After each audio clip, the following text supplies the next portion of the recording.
십계명의 말씀을 볼 때면 뭔가 마음속에 명확한 선이 그어지는 것 같습니다.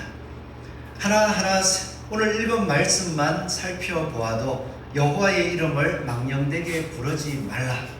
그리고 안식일을 지켜라. 부모를 공경하라.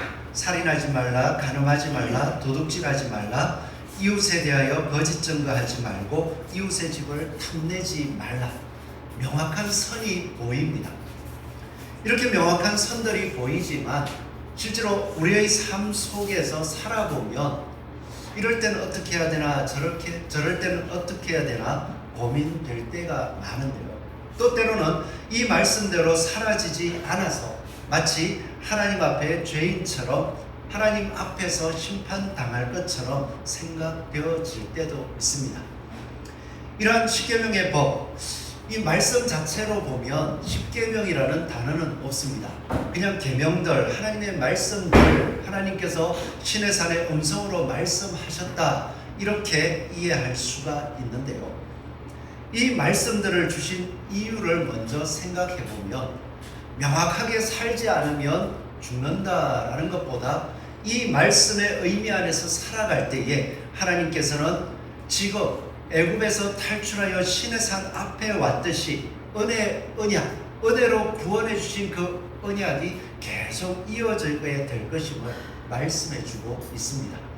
그래서 우리는 이 말씀들을 볼 때마다 이 말씀을 안 지키면 큰일나 하는 것보다도 하나님께서 나를 애굽에서 구원하여 주시듯이 죄에서 구원하여 주셔서 이 말씀들을 따를 수 있도록 세상과는 다른 하나님께서 생명을 주시는 법을 주셨다는 것으로 감사하며 그 법 안에서 더욱더 살아가기를 힘쓰는 저와 여러분 되기를 소원합니다. 이렇게 십계명을 바라볼 때에 여호와의 이름을 망령되게 부르지 말라라고 7절에 말씀하여 주고 있습니다.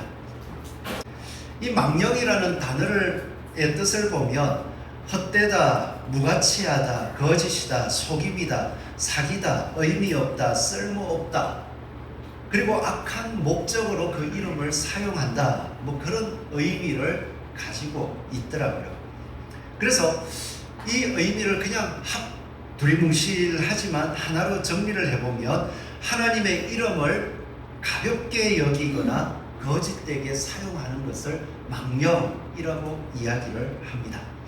신약 성경에서는 이 망령이라는 비슷한 의미로 마태복음 5장 33절에 보니까 예수님께서 옛사람에게 말한 바 헛맹세를 하지 말고 라고 한 이 헛맹세, 거짓 맹세를 의미해 주고 있더라고요. 그래서 하나님의 이름으로 자기의 욕심을 채우기 위해서 거짓 맹세를 하는 것, 가끔 이런 예가 있잖아요. 너무나도 급할 때 다리를 건너가고 있습니다. 다리가 아주 위태로워가지고 겁이 덜컥 났어요. 하나님, 기도를 합니다. 하나님, 이 다리에서 무사히 건너게 해주면 제가 주의를 안 빠지고 지킬게요. 그렇게 다 너무나도 걱정이 돼가지고 하나님 앞에 제가 그렇게 할게요. 맹세를 하고 지나갔습니다. 하나님이 도우셔서 다리를 무사히 지나갔어요. 지나고 나니까 어떻습니까? 이제 죽을 위험이 사라졌어요.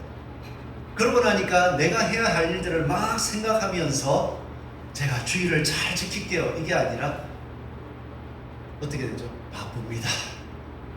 왜? 안 죽으니까. 지금 죽을 위험이 없으니까. 이러한 맹세를 헛된 맹세라고 우리가 생각해 볼 수도 있습니다.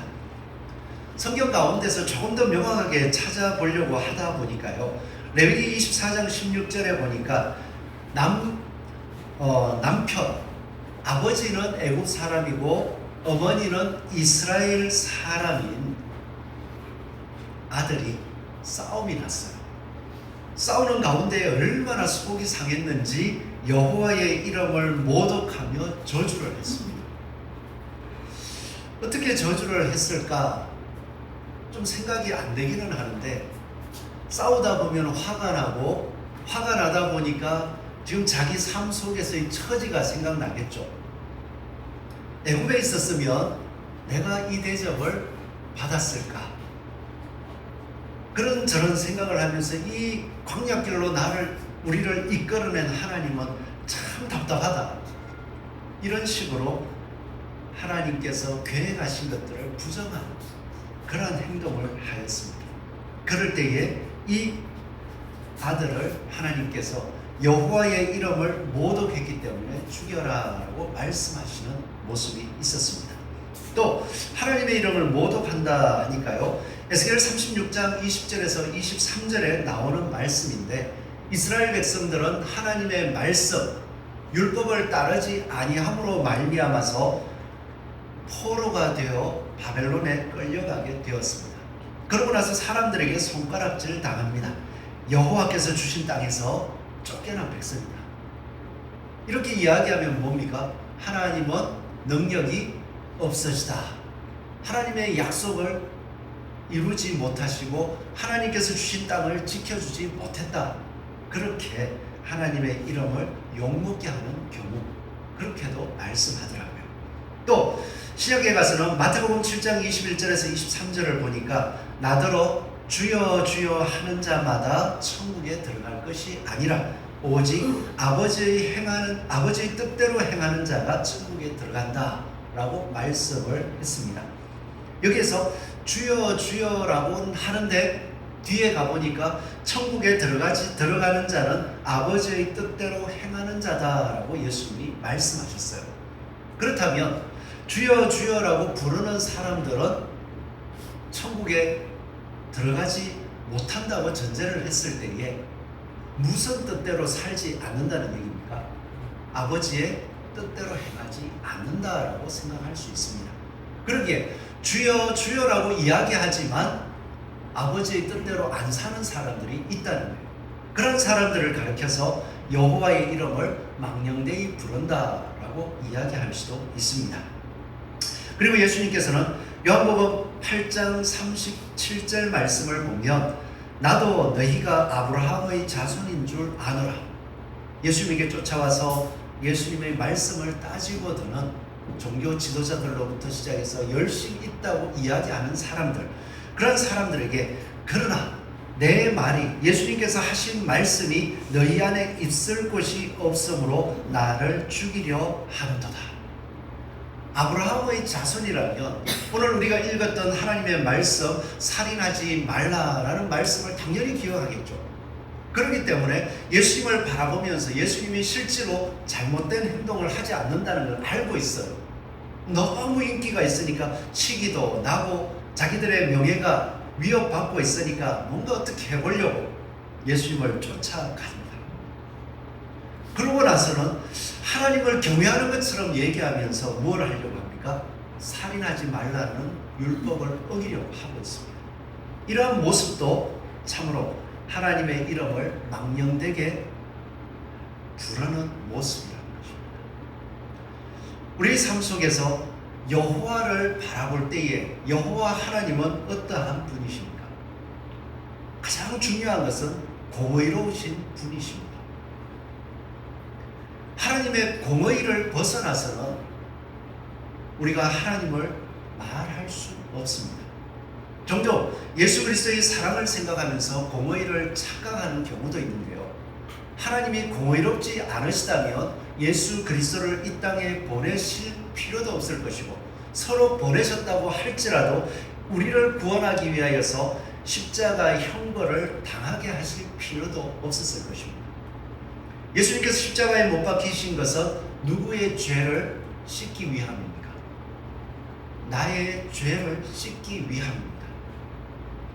하나님께서 공의로우시기 때문에 우리의 죄를 우리가 씻을 수 없어서 정결하신 예수 그리스도, 하나님의 아들이신 예수 그리스도를 이 땅에 인간의 육신을 입고 오게 하셔서 죄 없으신 그 예수님을 대신 형벌을 당하게 해주셨어요. 왜 그렇게 하십니까? 하나님은 공의로우시기 때문입니다. 그러기에 하나님은 이스라엘 백성들을 구원할 때에도 하나님의 약속을 기억하였지만 애매히 고난받는 백성들이라서 하나님께서 공의를 베풀어 주신 애굽을 심판하셨습니다. 우리들에게도 마찬가지입니다. 하나님께서 예수 그리스도를 통하여서 우리의 죄를 씻어 주셨기 때문에 그 예수 그리스도의 이름을 믿는 사람들을 사랑해 주실 수 있는, 그리고 사랑하실 때에 어떻게 합니까? 오늘 말씀처럼 사랑을 받고 나면 어떻게 돼요? 망령되이 부르지 말라라는 것이 의미가 있습니까? 없습니까? 이게 하나님의 사랑인 거예요. 하나님께서 베풀어 주신 그 은혜를 바라보고 나니까 그 하나님이 어떤 분이신 줄을 알고 그 하나님의 이름을 함부로 생각할 수 없어요.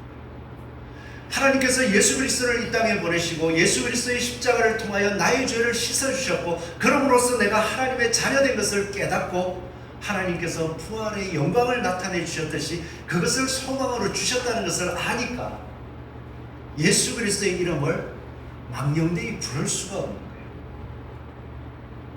예수님이 나의 주님입니다라고 매 순간 고백할 수밖에 없는 것입니다. 망령이라는 의미를 생각할 때에 지금까지 말씀드린 대로 마음속으로는 안 그러면서 하나님을 이야기하는 것도 있지만요, 우리 그리스도인들에게 있어서 가장 착각하기 쉬운 것, 하나님께서는 공의의 하나님이라고 말씀을 드렸습니다. 그러면서도 하나님께서는 우리를 사랑하셔서 공의 안에서 우리를 보듬으시고 계속해서 성장시켜 주십니다. 그런데 하나님의 일을 하다 보면 여러 가지 문제들이 많이 생깁니다. 때로는 내가 잘못 생각할 수 있고, 때로는 다른 성도가 잘못 생각할 수 있고, 또 때로는 교회적으로 여러 가지 좋다, 나쁘다 문제가 생기기도 해요. 문제가 생기면 그 문제에 대해서 판단을 해야 됩니다. 하나님 말씀에 비추어서 이것이 옳다, 저것이 옳다 판단을 해야 됩니다. 그런데 말씀대로 하자라고 하면 서로의 판단이 다를 때에 다투더라고요. 막 다퉈요. 다투면서 하나님 뜻을 이루자 하면서 문제를 이렇게 해결하자 저렇게 해결하자라고 할 때 그냥 다투는 게 아니라 죽기 살기로 다투더라고요. 종종 어떤 목사님이 그런 얘기를 했던 것 같아요. 왜 교회가 그렇게 피 터지게 싸우냐 하면 열심히 금식하고 기도하고 그러고 하나님의 뜻을 찾는다고 싸우니까 죽기 살기로 싸웁니다. 하나님의 뜻을 이루자 하면서 그 뜻을 보이고 사랑으로 보듬는 게 아니라 죽기 살기로 싸웁니다. 종종 그러는 가운데에서 원만하게 잘 해결될 때가 있어요. 제가 말씀드리는 것은 서로 판단이 다를 때에 서로 생각을 가지고서 죽기 살기로 싸우다가 문제가 풀렸습니다. 그러면 싸움의 앙금들이 남아있을까요? 안 남아있을까요? 남아있죠. 그런 가운데에 서로가요, 일이 잘 된 걸 생각하고 자기의 잘못을 생각 안 하더라고요. 그러고 나서 얘기하는 게 뭐냐 하면, 야, 하나님이 이러시려고, 이렇게 해결하시려고 내가 그렇게 행동하게 했나 보다. 혹시 우리 성도님들은 그런 생각 안 해보셨어요? 살아가면서 말씀대로 산다라고는 했는데 말씀을 이루려고 하다가 누가 봐도 말씀대로가 아닌 행동들을 했습니다. 그러고 났는데도 문제는 해결됐어요. 문제가 해결되고 나니까 하나님 감사합니다 하면서 하나님이 해주셨습니다.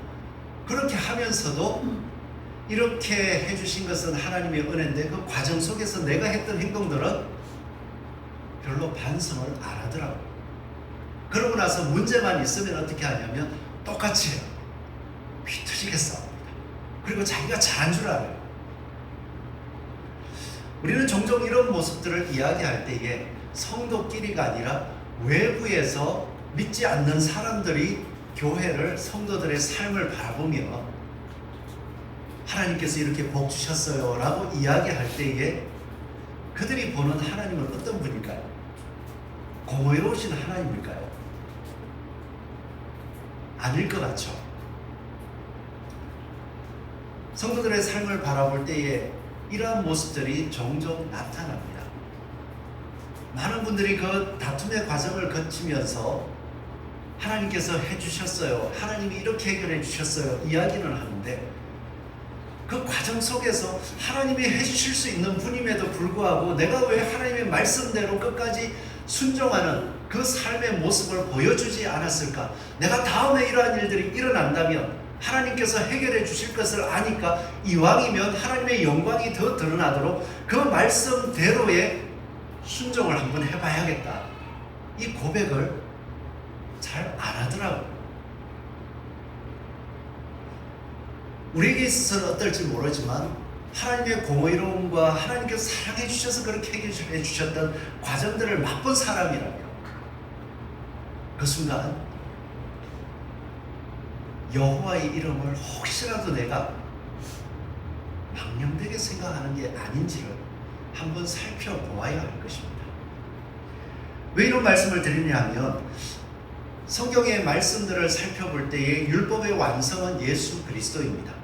예수 그리스도께서 이 땅에 오셔서 하나님의 말씀 앞에 온전히 순종했어요. 우리가 복음서들을 읽어보면 예수님은 속이 제가 생각할 때 터질 것 같아요. 하나님의 말씀을 따라 하나님 말씀대로만 순종했는데 하나님을 경외한다고 하는 사람들이 쫓아와서 시비 걸고 속을 상하게 하고 비난하고 계속 괴롭힙니다. 속이 타겠습니까? 당연히 타겠죠. 심지어는 예수님을 열심히 3년 동안 쫓아다녔던 제자들도 예수님께서 하시는 말의 의도를 잘 못 알아들어요. 그래서 마지막 온 인류의 죄를 지고 영생을 드러내시기 위하여 십자가의 형벌을 당하기 위해 예루살렘으로 갈 때에 자기들의 생각대로 예수님이 말씀하시는 대로 이해를 안 하고 이제 예수님이 가면 성경에 기록된 대로 예루살렘의 왕이 될 거야. 그러면 내가 예수님 옆에서 한 자리 차지해야지. 그런 생각을 하면서 예수님을 오해합니다. 그런 가운데에 예수님께서 십자가의 형벌을 당하시기 위하여 신문당할 때에 하나님이 도와주시지 않으셔요. 너무나도 초라한 모습으로 너무나도 힘없는 나약한 모습으로 신문당하는 모습을 볼 때에 예수님의 제자 베드로 나는 예수님 모릅니다. 3번이나 부인하잖아요. 얼마나 속이 상하겠습니까? 그런 가운데서도 예수님께서 베드로를 비난했을까요? 그 연약함을 아시고 네가 나를 3번 부인할 것이라는 것도 말씀하셨을 뿐만 아니라 사랑하시되 예수님을 올바로 바라볼 수 있도록 끝까지 사랑해 주시더라고요. 그리고 또 예수님은 자신을 죄가 없는 것을 알면서도 부당하게 형벌을 가하려고 할 때에 그 사람들 앞에서 어떻게 합니까? 누구 말대로 하늘에 명하여 천사가 내려오든지 지금 예수님이 죄가 없음을 알고도 불법하게 신문한 대제사장을 진짜 예수님이 쳐다보는 순간 탁 겁사하든지 이런 일이 있었으면 당연히 예수님을 겁내고 막 뭐가 일어났겠죠. 그런데 예수님께서는 그것을 드러내는 것이 목적이 아니라 그러한 죄악들 앞에서 하나님의 온전하신 뜻과 하나님의 사랑이 무엇인지를 드러내기 위하여 하나님의 뜻에 순종하여 죽기까지 말씀에 충성하시더라고요. 그럼으로써 죄의 권세가 깨어지고 우리에게 부활의 생명이 드러나게 되었습니다.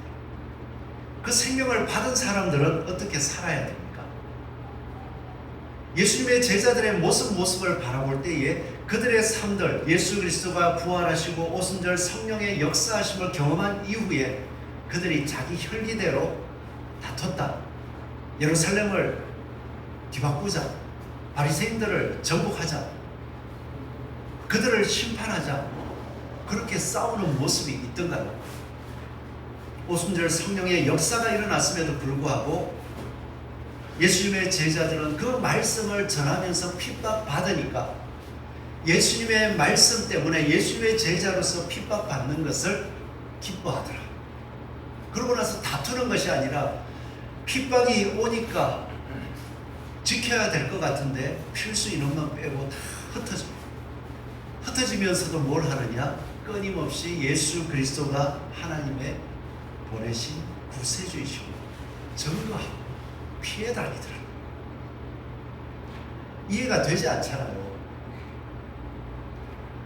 우리가 예수 그리스도를 믿었습니다. 예수 그리스도가 나의 주시오 하나님의 공의를 이루시고 하나님의 말씀을 끝까지 순종하심으로써 하나님의 뜻인 하나님의 말씀을 예수님을 통하여 나에게 주셨습니다. 이제 그 말씀을 따라 살아가면서 나는 하나님의 자녀입니다. 나는 예수 그리스도로 구원받았습니다. 그리고 요즘은 성경을 안 들고 올 수도 있네요. 뭐 스마트폰을 들든 뭘 들든 교회를 갑니다 라고 했을 때에 우리의 행실들을 바라보지 않으면서 교회에 갔으니까 하나님이 복 주실 것입니다. 복 주십니다. 내가 어떠한 잘못을 하더라도 하나님은 나를 천국 보내줄 겁니다. 이렇게 담대하게만 이야기할 수 있겠습니까? 하나님의 말씀을 안다면 우리는요, 하나님께서 나에게 선을 행할 힘을 주셨다는 그것을 깨닫고 매 순간의 삶 속에서 하나님이 이기게 하시는 삶을 살아갈 수 있기를 소원합니다. 이 이긴다라고 이야기하면 예루살렘이 악을 행하고 멸망해 갈 때에 예레미야 선지자가 있었습니다.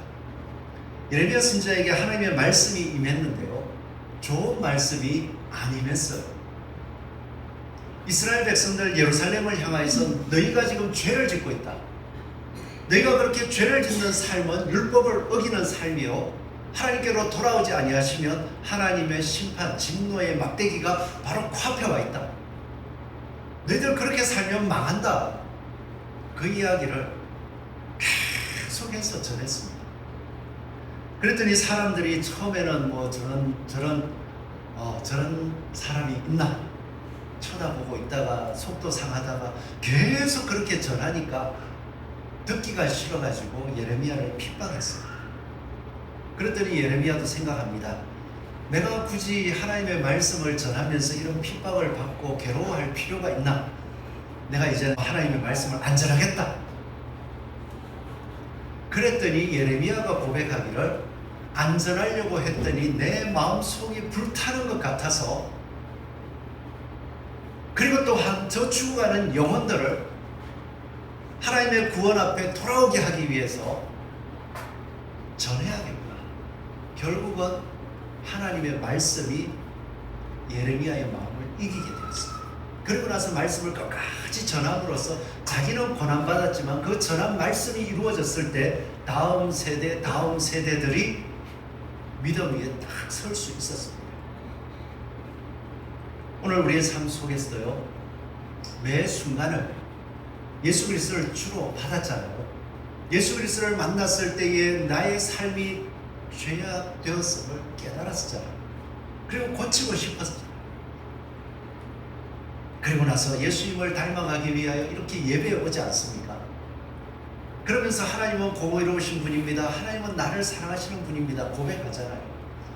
이러할 때에 우리 삶 속에서 매 순간 하나님의 말씀, 예수 그리스도의 말씀이 저를 이겼습니다.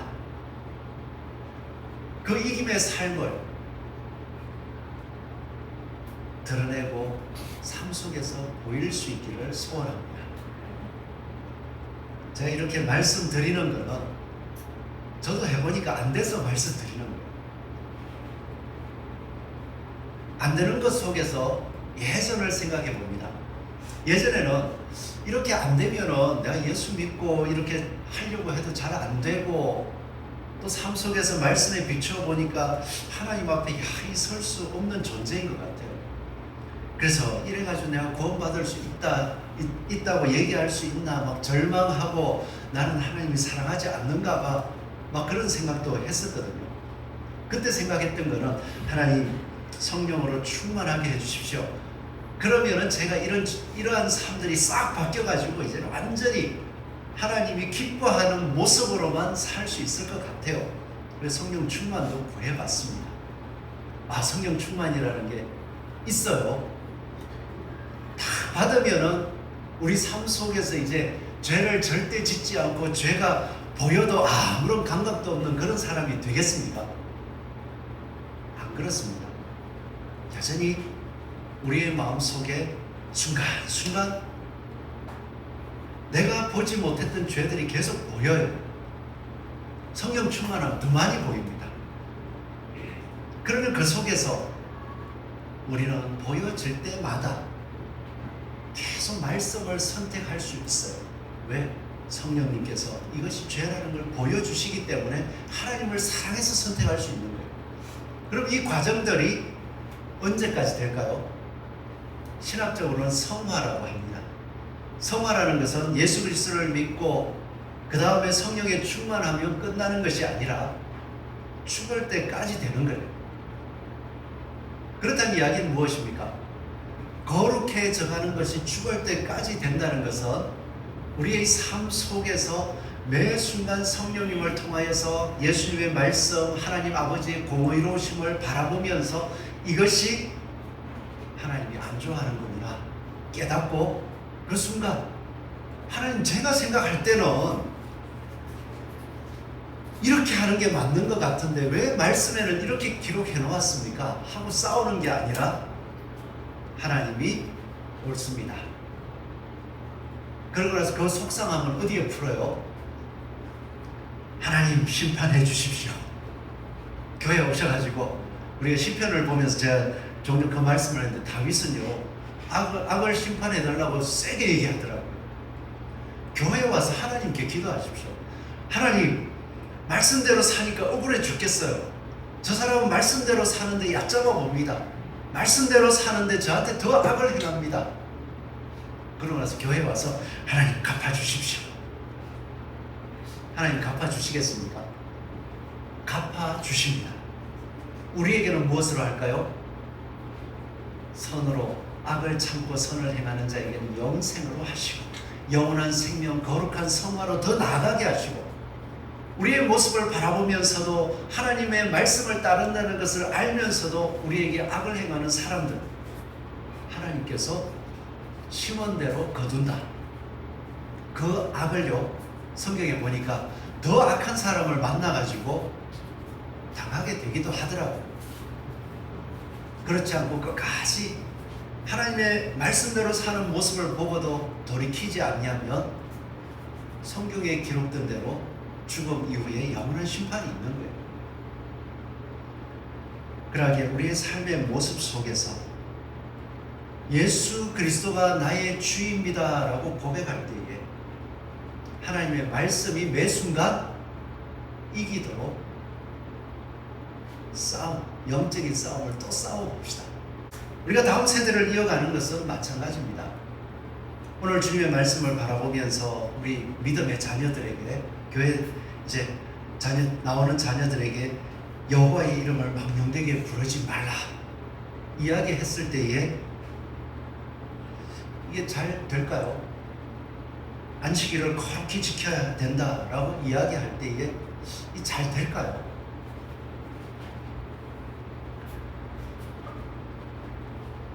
이러한 모습들을 드러내기 위해서 이스라엘 백성들에게 하나님께서 먼저 행하신 것이 무엇이냐면 애굽에서 죄에서 구원받은 삶들을 보여주셨습니다.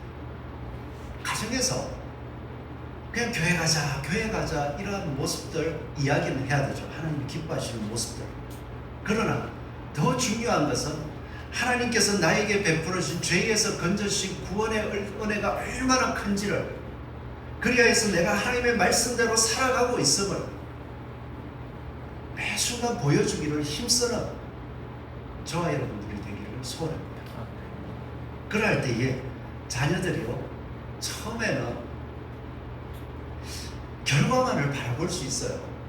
그렇지만 그들이 성장했을 때 결과가 아니라 그 과정 속에서 하나님 말씀대로 사는 게 저거였구나 하고 참된 믿음으로 돌아올 수가 있습니다. 그렇게 우리가 가정에서 부모된 우리들이 끝까지 싸울 수 있기를 소원합니다. 믿지 않는 가족들이 있다면 그 가족들에게 하나님의 심판을 바라보고 좀 선을 행해보자. 그럴 때 하나님께서 우리를 구원하실 뿐만 아니라 믿음의 열매가 가정에 맺히게 하여 주실 줄 믿습니다. 우리가 신앙생활을 하는 가운데에 여호와의 이름을 망령되이 생각한다. 종종 예수 그리스도를 믿을 때에 요즘 현대라고 해야겠네요. 번영신학이라는 것이 아주 유행을 했습니다. 많은 사람들은 이야기합니다. 하나님께서 우리를 사랑하시고 예수 그리스도께서 우리의 죄를 씻어주셨기 때문에 우리는 하나님을 바라보면서 잘된다 되뇌이면은 하나님께서 다 우리를 잘되게 해주신다 라고 이야기하는 번영신학이라는 게 있어요. 이러한 신학은 한 10년이 넘었는 것 같네요. 조엘 오스틴 긍정의 힘 이런 책들을 통하여서 하나님 앞에 우리가 긍정적으로만 생각하면 다 잘된다 그렇게 이야기를 해서 수많은 사람들이 아마 긍정의 힘이 기독교 서적 가운데 엄청나게 팔렸을 거예요. 저도 샀습니다. 사서 다 읽어보고 또 긍정의 힘, 성경 공부 같은 책도 2번이나 샀습니다. 그런데 성경을 보면 과연 긍정의 힘이 맞느냐? 제일 대표적으로 조금 전에 말씀드렸던 예레미야 긍정했습니까? 죄악이라고 하나님 말씀에서 어긋난 것은 어긋난 것이라고 이야기하고 온갖 핍박과 수모를 다 겪었어요. 그러면 예수님의 제자들을 바라보자고요. 예수님 제자들은 부활의 성령의 충만함을 받았습니다. 그러고 나서 그들의 삶을 볼 때에 번영신학이나 긍정의 힘이 이야기한 것처럼 그들의 삶은 잘 됐습니까? 맨날 도망 다녔잖아요. 예수님을 전했더니 그곳에 자리를 잡고 예루살렘이 뒤집어지고 그것이 완전히 하나님의 도성이 돼가지고 베드로를 통하여서 역사가 막 일어나고 온 세계에 퍼져나가야 되는 것인데 베드로 쫓겨났어요. 바울도 복음을 전했습니다. 그 복음이 전해진 곳에 복음이 세워지고 어떻게 했습니까? 핍박이 일어나서 피했어요. 결국은 로마에서 감옥에 갇혔습니다. 그렇다면 우리는 여호와께서 우리를 무조건 잘된다 번영시켜 주는 것이 아니라 여호와 하나님의 말씀대로 나아갈 때에 하나님이 우리에게 약속해 주신 영원한 생명 부활에 이르게 되고 또 그 길을 걸어갈 때에 온갖 어려움과 난관들이 있을지라도 하나님이 동행하여 주신 하나님 안에서 함께 살아갈 수 있다는 확신 속에서 평안을 주시고 그 삶 속에 하나님의 뜻이 이루어진다는 긍정, 그것을 바라보고 살아가야 돼요. 오늘 우리의 삶 속에서 세상의 죄악을 지적할 수는 있습니다. 하나님이 판단하실 거예요. 그럼 우리는 뭘 할 거냐? 우리가 성화되자고요. 그들의 죄악을 지적하면서 우리까지 똑같이 싸우자, 아니면 그렇게 여러 가지 폭력적인 과격한 행동들을 해간다면 하나님의 뜻을 어떻게 보여줄 수 있겠습니까? 우리가 예수 그리스도의 말씀을 따를 때에 그 말씀에 순종할 때에 우리에게 영원한 구원이 있을 뿐만 아니라 하나님께서 우리의 그 행동과 삶을 통하여 우리 눈에 볼 땐 지금 당장이 아닐지라도 역사하여 주심을 믿고 여호와의 이름을 예수 그리스도의 이름을 거룩하게 부르는 은혜가 충만하기를 소원합니다. 기도하겠습니다.